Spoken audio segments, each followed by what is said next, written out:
तर मित्रांनो आपण या व्हिडिओमध्ये 30 असे IMP GK चे प्रश्न डिस्कस करणार आहे। त्यामुळे मित्रांनो आपल्याला व्हिडिओ शेवटपर्यंत बघायचा आहे। व्हिडिओ एकदम इम्पॉर्टंट असणार आहे आपला।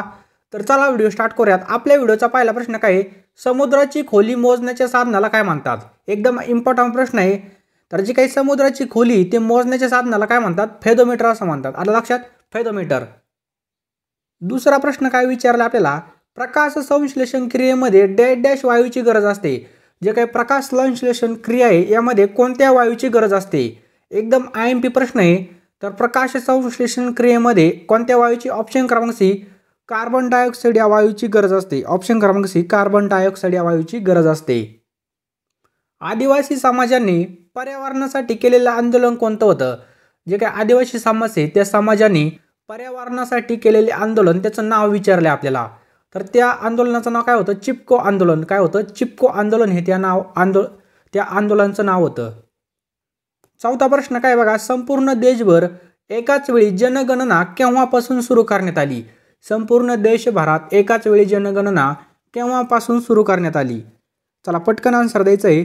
तर बघा संपूर्ण देशामध्ये एकाच वेळी जनगणना ही 1881 मध्ये सुरू करण्यात आली होती। किंवा 1881 मध्ये संपूर्ण देशामध्ये जनगणना सुरू करण्यात आली होती। पाचवा प्रश्न आहे, खालीलपैकी कोणत्या धरणाचा पाणी पुरवठा पुणे शहर आणि परिसरामध्ये होत नाही? नाही विचारले आपल्याला। तर गंगापूर या धरणाचा पाणी पुरवठा पुणे शहराच्या परिसरामध्ये होत नाही। त्याचबरोबर बघा पानशेत, खडकवासला आणि मुळशी धरणाचा पाणी पुरवठा पुणे जिल्ह्याला होत असतो। आणि गंगापूर हे नाशिक जिल्ह्यामधलं धरण आहे। कोणत्या? नाशिक जिल्ह्यामधील धरण आहे। 6 नंबरचा प्रश्न काय बघा, Indian institute of tropical metrology केंद्रीय संशोधन संस्था कोणत्या शहरामध्ये स्थित आहे? कोणती? Indian institute of tropical meteorology ही केंद्रीय संशोधन संस्था कोणत्या शहरामध्ये स्थित आहे? तर राईट आन्सर बघायचं ऑप्शन क्रमांक सी पुणे या शहरामध्ये स्थित आहे। कोणत्या? पुणे। लक्षात ठेवा याची स्थापना झाली ती 1962 साली झाली होती। लक्षात ठेवा। चला पुढचा प्रश्न बघूयात आपण। 7 नंबरचा प्रश्न आहे आपल्यासमोर बघा, जांभी मृदा प्रामुख्याने कोणत्या 2 जिल्ह्यामध्ये आढळते? कोणती? जांभी मृदा प्रामुख्याने कोणत्या 2 जिल्ह्यामध्ये आढळते? तर बघा रत्नागिरी आणि सिंधुदुर्ग या 2 जिल्ह्यामध्ये जांभी मृदा आढळत असते। आलं लक्षात? जांभ्या मृदेमध्ये लोहाचे प्रमाण जास्त असतं आणि ही मृदा अतिपर्जन्याच्या विभागामध्ये आढळत असते। भारताच्या सर्वात लहान राज्याची सीमा खालीलपैकी कोणत्या राज्याला संलग्न नाहीये? भारताच्या सर्वात लहान राज्याची सीमा खालीलपैकी कोणत्या राज्याच्या सीमेशी संलग्न लागून नाहीये? तर राईट आन्सर आहे ऑप्शन क्रमांक सी तेलंगणा। तेलंगणाची सीमा लागून नाहीये। तर मित्रांनो आपल्या सर्वांना माहिती आहे अनअकॅडमी बद्दल। अनअकॅडमी हा भारतामधील सर्वात मोठा टॉप एज्युकेशनल प्लॅटफॉर्म बनलेला आहे।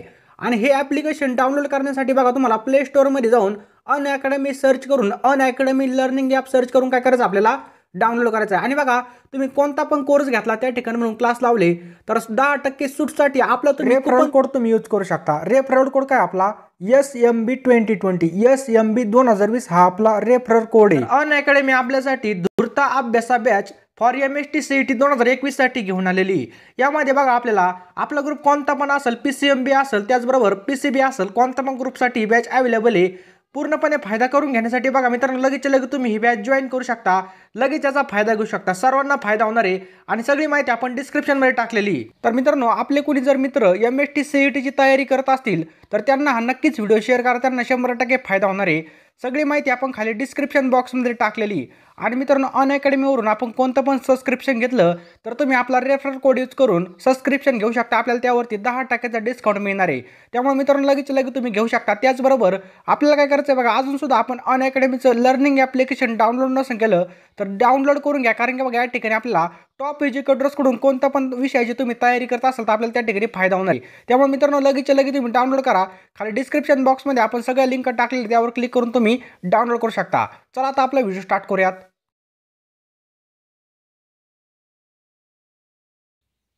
9 नंबरचा प्रश्न काय, महाराष्ट्रातील दक्षिण वाहिनी नदी प्रणाली सांगायची आपल्याला।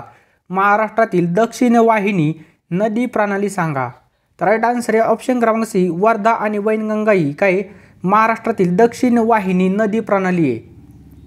10 नंबरचा प्रश्न काय आपला, मेळघाट आणि पयनघाट हे 2 स्वाभाविक विभाग खालीलपैकी कोणत्या जिल्ह्यामध्ये आहेत? मेळघाट आणि पयनघाट हे 2 स्वाभाविक विभाग खालीलपैकी कोणत्या जिल्ह्यात आहेत? तर राईट आन्सर आहे बघा ऑप्शन क्रमांक सी अमरावती, कोणत्या अमरावती. मेळघाट हे वाघांचे अभयारण्य आहे आणि त्या ठिकाणी कुरकू आदिवासी जमातीचं निवासस्थान आहे. 11 नंबरचा प्रश्न आहे बघा, जायकवाडी प्रकल्प कोणत्या नदीवर स्थित आहे. कोणता? जायकवाडी हा प्रकल्प कोणत्या नदीवर स्थित आहे. तर राईट आन्सर आहे ऑप्शन क्रमांक डी, गोदावरी नदीवरती काय जायकवाडी प्रकल्प आहे. तर बघा त्या ठिकाणी जलाशय कोणतं आहे? नाथसागर आहे. नदीचं नाव काय आहे? गोदावरी. ठिकाण औरंगाबाद. 12 नंबरचा प्रश्न बघा, महाराष्ट्रातील सर्वात नवीन जिल्हा कोणता आहे. महाराष्ट्राचा सर्वात नवीन जिल्हा कोणता आहे. राईट आन्सर आहे ऑप्शन क्रमांक बी, पालघर. कोणता? पालघर. तर केव्हा निर्माण झाली याची? 1 ऑगस्ट. केव्हा? 1 ऑगस्ट 2014 साली. 2014ला हा झालेला आहे. ठाणे जिल्ह्यापासून विभाजनामधून पालघर जिल्हा निर्माण झालेला आहे आणि हा आपल्या राज्याचा 36वा जिल्हा तयार झाला. कोणता? 36वा जिल्हा. त्याच प्रकारे पालघर जिल्हा परिषदेची भर पाडल्याने जिल्हा परिषदांची संख्या किती झाली? 34 इतकी झाली. लक्षात ठेवा 34. 13 नंबरचा प्रश्न आहे, आंबोली हे पर्यटन स्थळ कोणत्या जिल्ह्यामध्ये आहे. आंबोली हे पर्यटन स्थळ कोणत्या जिल्ह्यामध्ये आहे. राईट आन्सर आहे आंबोली हे सिंधुदुर्ग जिल्ह्यामधलं आहे. सिंधुदुर्ग जिल्ह्यातील आंबोली येथे राज्यातील सुमारे 720 सेंटीमीटर इतका पाऊस पडतो. कोणता? 720 सेंटीमीटर इतका पाऊस आंबोली या ठिकाणी पडत असतो. पैठण येथील जायकवाडी जलाशयाचं नाव काय आहे. तर नाथसागर. पैठण येथील जे काही जायकवाडी जलाशय आहे त्याचं नाव काय आहे? नाथसागर आहे. उजनी धरण जलाशयाचं नाव काय आहे? यशवंत सागर आहे. लक्षात ठेवा यशवंत सागर. कृष्णा कोयना नदीचा संगम कोणत्या ठिकाणी होतो? तर प्रीती संगम कराड या ठिकाणी होतो. 15 नंबरचा प्रश्न आहे बघा, महाराष्ट्रातील वनक्षेत्राचे प्रमाण सगळ्यात जास्त असलेला जिल्हा कोणता आहे. महाराष्ट्रातील वनक्षेत्राचे प्रमाण सगळ्यात जास्त असलेला जिल्हा कोणता आहे. तर ऑप्शन क्रमांक बी, गडचिरोली. आणि गडचिरोलीच्या पाठोपाठ सर्वाधिक वनक्षेत्र असलेला जिल्हा कोणता आहे. तर चंद्रपूर. प्रतापगड किल्ला कोणत्या जिल्ह्यामध्ये स्थित आहे. प्रतापगड किल्ला कोणत्या जिल्ह्यामध्ये स्थित आहे.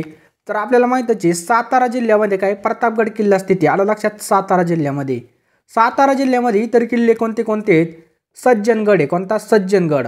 त्याचबरोबर अजिंक्यतारा, चंदनवंदन, मकरंदगड, वैराटगड हे काय सातारा जिल्ह्यामधील किल्ले आहेत. 17 नंबरचा प्रश्न बघा, जैतापूर अणुविद्युत प्रकल्प कोणत्या जिल्ह्यामध्ये प्रस्तावित आहे. जैतापूर अणुविद्युत प्रकल्प कोणत्या जिल्ह्यामध्ये प्रस्तावित आहे.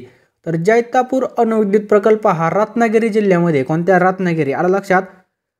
पुढचा प्रश्न बघूयात आपण.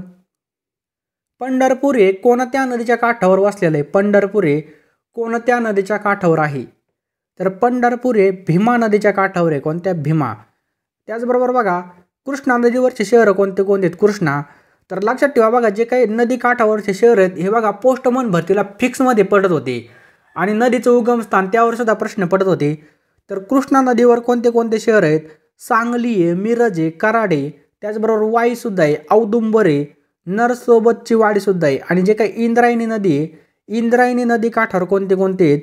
तर देहू आणि आळंदी. लक्षात ठेवा देहू आणि आळंदी हे शहरं इंद्रायणीच्या नदी काठावर वसलेले आहेत.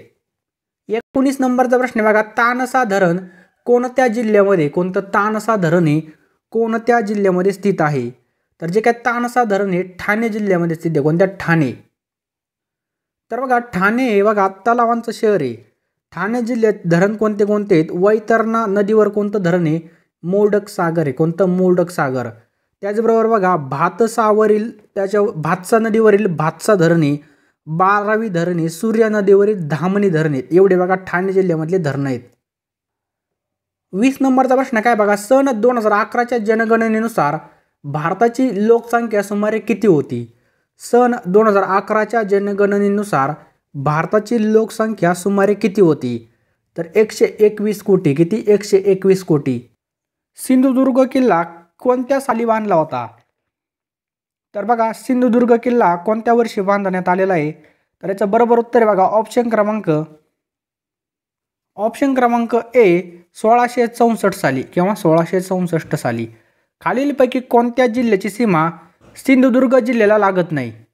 तर कोणत्या जिल्ह्याची लागत नाही. रायगड जिल्ह्याची सीमा सिंधुदुर्ग जिल्ह्याला लागत नाही. कोणत्या? रायगड जिल्ह्याची सीमा. सिंधुदुर्ग जिल्ह्याला लागून असलेले जिल्हे कोणते कोणते आहेत. रत्नागिरी झाल्यावर कोल्हापूर, त्याचबरोबर बेळगाव, सिंधुदुर्ग हा महाराष्ट्रामधील अति दक्षिणेकडील जिल्हा आहे, किल्लाने जिल्हा. सिंधुदुर्ग जिल्ह्यामध्ये एकूण किती पोलीस स्टेशन आहेत? सिंधुदुर्ग जिल्ह्यामध्ये एकूण किती पोलीस स्टेशन आहेत? तर एकूण 13 पोलीस स्टेशन आहेत. 24 नंबरचा प्रश्न आहे, रेड्डी हे बंदर कोणत्या तालुक्यामध्ये? कोणतं? रेड्डी हे बंदर कोणत्या तालुक्यामध्ये? तर राईट आन्सर आहे ऑप्शन क्रमांक बी, वेंगुर्ला. वेंगुर्ला तालुक्यामध्ये रेड्डी हे बंदर आहे. सिंधुदुर्ग जिल्ह्यातील वेंगुर्ला तालुक्यामध्ये रेड्डी हे बंदर लोह खनिजाच्या निर्यातीसाठी महत्त्वाचं बंदर आहे. आणि वेंगुर्ल्याचे काय प्रसिद्ध आहेत? काजू प्रसिद्ध आहेत. काय? काजू. सिंधुदुर्ग जिल्ह्यात खालीलपैकी कोठे नगर परिषद नाही? सिंधुदुर्ग जिल्ह्यात खालीलपैकी कोणत्या ठिकाणी नगर परिषद नाही आहे? तर राईट आन्सर आहे ऑप्शन क्रमांक सी, देवगड. कोणत्या ठिकाणी? देवगड या ठिकाणी नगर परिषद नाही आहे. 26 नंबरचा प्रश्न आहे बघा, तिलारी धरण सिंधुदुर्गच्या कोणत्या तालुक्यामध्ये? तिलारी धरण सिंधुदुर्गच्या कोणत्या तालुक्यात आहे? तर राईट आन्सर आहे ऑप्शन क्रमांक सी, दोडामार्ग. कोणत्या? दोडामार्ग या तालुक्यामध्ये स्थित आहे. पुढचा प्रश्न आहे बघा, खालीलपैकी कोणती रेल्वे मुंबई गोवा रेल्वे मार्गावरून धावत नाही? खालीलपैकी कोणती रेल्वे मुंबई गोवा रेल्वे मार्गावरून धावत नाही? राईट आन्सर आहे ऑप्शन क्रमांक C, Maharashtra express. Maharashtra express ही कोल्हापूर गोंदिया या दरम्यान धावते. 28 नंबरचा प्रश्न आहे बघा, मुंबई गोवा महामार्गाचा नवीन क्रमांक काय आहे? मुंबई गोवा या महामार्गाचा नवीन क्रमांक काय आहे? तर NH66. लक्षात ठेवा, NH66. NH4 काय भानगडे? तर मुंबई ते चेन्नई. 29 नंबरचा प्रश्न आहे, खालीलपैकी कोणती नदी कृष्णा नदीची उपनदी आहे? खालीलपैकी कोणती नदी कृष्णा नदीची उपनदी आहे? विचारले आपल्याला. तर पटकन चॉईस करायचं आपल्याला. तर राईट आन्सर आहे बघायचं ऑप्शन क्रमांक डी, पंचगंगा ही कृष्णा नदीची काय उपनदी आहे. तर मित्रांनो, आता याचं उत्तर खाली कमेंट बॉक्समध्ये टाईप करायचं आपल्याला. राष्ट्रीय रासायनिक प्रयोगशाळा कोणत्या ठिकाणी स्थित आहे? राष्ट्रीय रासायनिक प्रयोगशाळा कोणत्या ठिकाणी स्थित आहे? आणि आपले 30 पैकी किती प्रश्न बरोबर आले याचं सुद्धा उत्तर खाली कमेंट बॉक्समध्ये टाईप करायचं. या व्हिडिओच्या PDF साठी आपलं टेलिग्राम चॅनल नक्की जॉईन करा.